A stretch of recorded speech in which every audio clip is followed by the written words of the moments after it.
Hello friends, कैसे हो आप सब। उम्मीद करती हूँ कि आप सब लोग बहुत अच्छे होंगे। अन्नपूर्णा दिव्य चैनल में एक बार फिर से मैं दिव्या आप लोगों का बहुत बहुत स्वागत करती हूँ।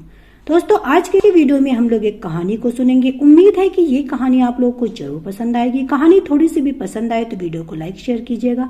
चैनल पे पहली बार विजिट कर रहे हैं तो अन्नपूर्णा दिव्य चैनल को सब्सक्राइब कीजिएगा और इस कहानी को ज्यादा से ज्यादा शेयर कीजिएगा। तो चलिए फिर शुरू करते हैं। रमा बहुत परेशान थी। आज राखी का त्योहार है। हर साल राखी में उसकी ननद अपने भाई को राखी बांधने आती थी। ननद उसके शहर में ही रहती थी और कभी कभी आती रहती थी, पर राखी के दिन तो जरूर आती थी। रमा को उसके आने से कुछ परेशानी न थी। वह भी अच्छे मन से उसका स्वागत करती थी।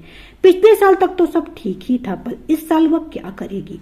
पिछले साल की बात याद आते ही रमा का मन अतीत में भटकने लगा।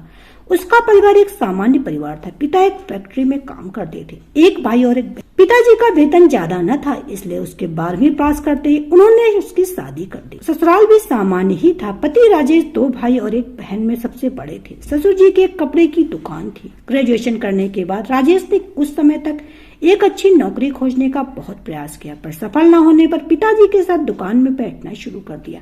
छोटा भाई रमेश और बहन रागनी दोनों पढ़ाई कर रहे थे। रमेश पढ़ाई पूरी कर एक नौकरी पा रमेश और रागनी दोनों की शादी हो गई। रमेश शादी के बाद अपनी पत्नी को अपने साथ ले गया। घर में राजेश, रमा और माँ पिताजी रह गए। रमा एक पुत्र और एक पुत्री की माँ बन गई। रमेश और रागनी आते जाते रहते, पर माँ पिताजी की सारी जिम्मेदारी मुख्य रूप से राजेश और रमा ही निभाते। रमेश और रागनी आते आते बात बात पे रमा के कामों में कमी निकालते, अनेक नसीहत देते, राजेश को समझाते और अपनी जिम्मेदारियों पूरा कर दिया समझ लेते। रमा अपनी जिम्मेदारियों को अच्छी तरह समझती थी और उन्हें निभाने तथा राजेश का साथ देने में कोई कमी न रखती थी, पर रमेश और रागनी के व्यवहार से चिढ़ जाती। पर राजेश उसे समझा बुझाकर शांत करा देते। रमा को सबसे बुरा तब लगता जब माँ भी उनका साथ देने लगती। उसे लगता कि ससुराल में किसी को भी उसकी कद्र नहीं थी और कोई उसे पसंद नहीं करता। वह ऊपर से तो शांत रहती, पर अंदर ही अंदर वह उन लोगों से चिढ़ी रहती। उसे अपना ससुराल सबसे खराब लगता, जहाँ न कोई उसकी बात समझता और न ही उसका महत्व। सब उसमें कमियां ही निकालते रहते, सब मतलबी हैं। रमा की शादी को 15 साल हो गए। उसके ससुर 5 साल पहले गुजर गए थे। अब दुकान अकेले राजेश संभालता था। दुकान कोई बहुत बड़ी तो न थी, पर घर का खर्च अच्छी तरह चल जाता था। रमा अपनी कुशलता से सब संभाल लेती थी।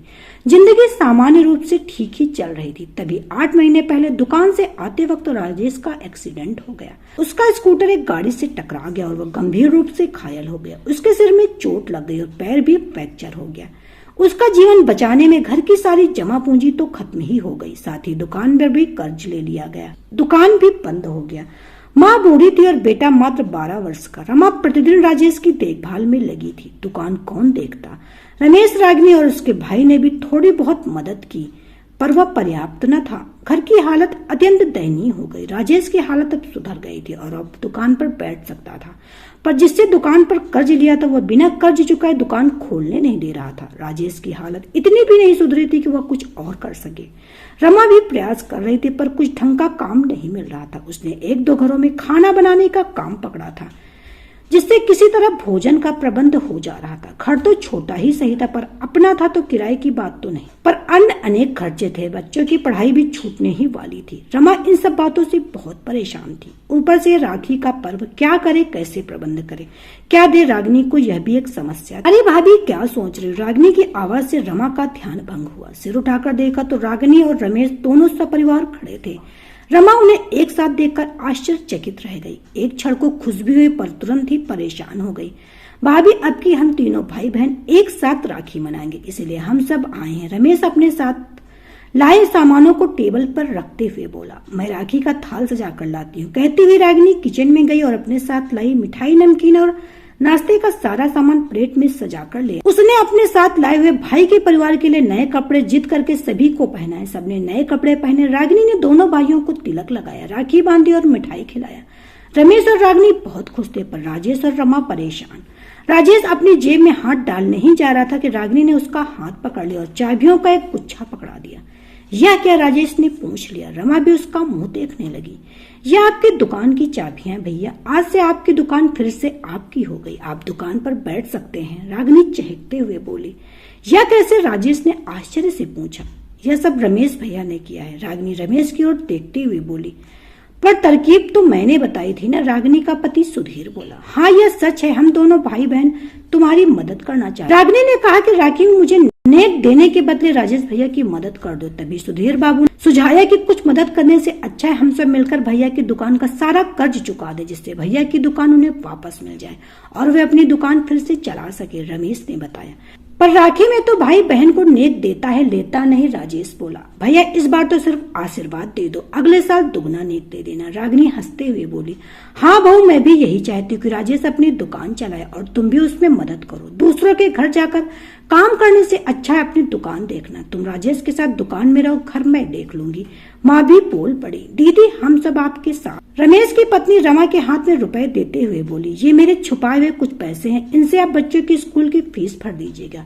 आप सब हमारे लिए इतना सोचे और मैं आप लोग के बारे में क्या क्या सोचती रही, माफ कर दीजिएगा मुझे, रमा ने कहा और रोते हुए माँ के पैर पकड़ लिए। उठो बहू, आज रोने का नहीं खुश होने का दिन है।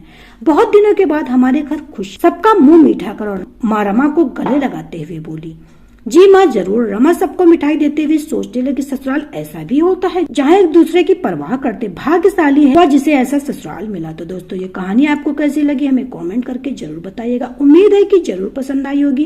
कहानी थोड़ी सी भी पसंद आए तो वीडियो को लाइक शेयर कीजिएगा। चैनल पे पहली बार विजिट कर रहे हैं तो अन्नपूर्णा दिव्य चैनल को सब्सक्राइब कीजिएगा और इस कहानी को ज्यादा से ज्यादा शेयर कीजिएगा। तो चलिए फिर मिलते हैं नई कहानी के साथ नए वीडियो में। तब तक के लिए bye bye. Subscribe now and press the bell icon. Never miss an update.